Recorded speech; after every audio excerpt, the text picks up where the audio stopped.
साधना नकारात्मक अवश्य हो सकती है पिपला, किंतु उपलब्धि तो विधायक होती है। साधना में अंधकार को खोना और प्रकाश को पाना है पिपला, असत्य को खोना और सत्य को पाना है। नकारात्मक शब्द तो इस बात के सूचक है पिपला, क्या हिंसा ही सब का मूल स्वभाव है। हिंसा तो केवल दुख देती और कोई भी व्यक्ति दुख चाहे ये संभव नहीं। इसलिए जो हिंसक है वो भी प्रतिपल हिंसक नहीं रह पाता। मुझे आश्वस्त कर दीजिए प्रभु, मुझे केवल आश्वस्त कर दीजिए। यदि तुम आश्वासन चाहते हो पिपला तो विश्वास की शिला पर स्थिर रहो, क्योंकि जहां विश्वास है पिपला वहां आश्वासन की आवश्यकता ही उत्पन्न नहीं होती। जाओ पिपला, जो दायित्व मैंने तुम्हें सौंपा है उसे पूर्ण करो। स्मरण रहे पिपला, अंत तो गत्वा कल्याण होगा।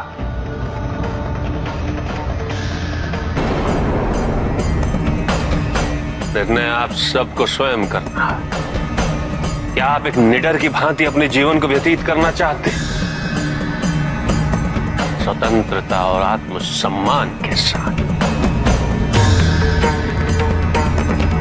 क्योंकि अपने आत्मसम्मान की रक्षा तो आपको स्वयं करनी होगी। या फिर आप सभी अत्याचार को सहना चाहते हैं? प्रतिपल प्रतिदिन ऐसे मरना चाहते हैं आप सब? इन दोनों स्थितियों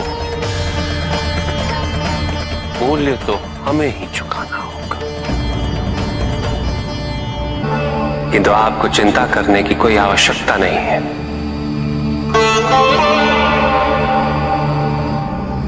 आप तो संसार के सबसे धनी व्यक्तियों में से एक हैं। आपका ज्ञान ही आपकी पूंजी है।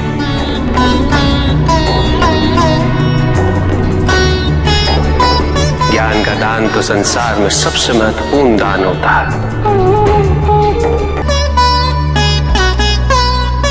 और ये निस्वार्थ सेवा संसार पे बहुत बड़ा उपकार है। प्रत्येक समाज में ये विद्वानों का दायित्व बनता है कि वो निर्भीक होकर अपने समाज को उचित दिशा दिखाएं,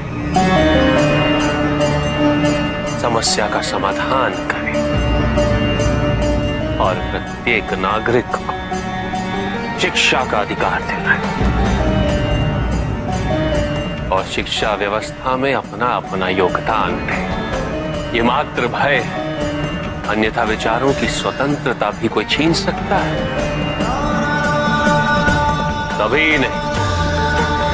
आप सभी ने अपने स्वार्थ और अपनी सुरक्षा के अपने अपने दायित्वों का परित्याग कर दिया, किंतु स्मरण है, यदि आज आप सब ने बलिदान नहीं दिया तो आने वाले समय में इसका परिणाम आपकी संतान को भुगतना होगा। आपकी आने वाली पीढ़ी को भुगतना होगा। जिस मन पर शब्दों का आक्रमण हो, मन तो निरंतर एक खोज में खोया रहता है, कभी शास्त्रों में, कभी पर्वतों पर, कभी समुद्र के किनारे, तो कभी तीर्थ स्थलों पर, कभी मंदिरों में, कभी वन में, किंतु जो वो खोज रहा होता है वो कभी मिलता नहीं, क्योंकि मन तो अभी भी स्थिर नहीं। वो व्यक्ति जहां भी रहे पुत्र, जहां भी जाए और जहां भी खोजे। तुमने भी सदैव शब्दों पर ध्यान दिया है कार्तिक, भले ही वो मेरे शब्द हो या किसी और की। तुम्हारी प्रतिक्रिया तो उन शब्दों पर ही आती, और जो मन केवल शब्दों को सुनता है वो उसके निहित अर्थ से स्वयं वंचित रह जाता।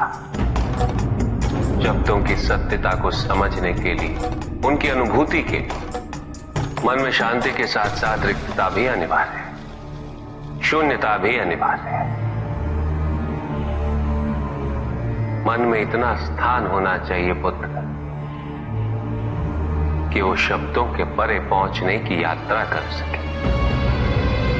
किंतु मन कभी शून्य नहीं रहता, रिक्त नहीं रहता। वो सोचता है कि शब्दों का आधिक्य ही ज्ञान अर्जन है, शब्दों से ही ज्ञान है, इसलिए शब्दों का संचय करता रहता है। मन ये नहीं जानता कि परम ज्ञान तो शब्द अतीत है, एक अनुभूति जिसे शब्दों से बांधना असंभव है। शब्दों का अपना मूल्य क्या है कार्तिक? कुछ भी नहीं। जब भी कोई ईश्वर का नाम लेता है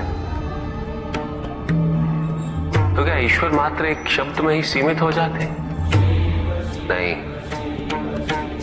यहां शब्द सत्य नहीं,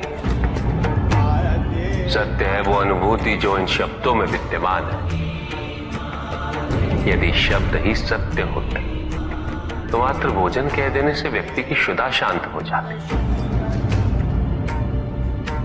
इसीलिए माता शब्दों की नहीं पुत्र, उस अनुभूति की है जो उन शब्दों से संबद्ध है। यदि शब्द नहीं भी होते तो वे ईश्वर अवश्य होते। यदि शब्द नहीं भी होते तो सुख और दुख की अनुभूति अवश्य होती, जल की शीतलता की अनुभूति होती, सूर्य की ऊष्मा और चंद्र की शीतलता की अनुभूति होती, प्रेम की अनुभूति होती। किंतु यदि अनुभूतियां ना हो तो शब्द निरर्थक है। शब्दों से तृप्त हो जाना ज्ञान का अंत है, अज्ञानता का प्रारंभ है। ज्ञानी वही है जिसके पास अनुभूतियां, अनुभव, और उसके लिए मन को शांत व रिक्त तो करना ही पड़ेगा पुत्र।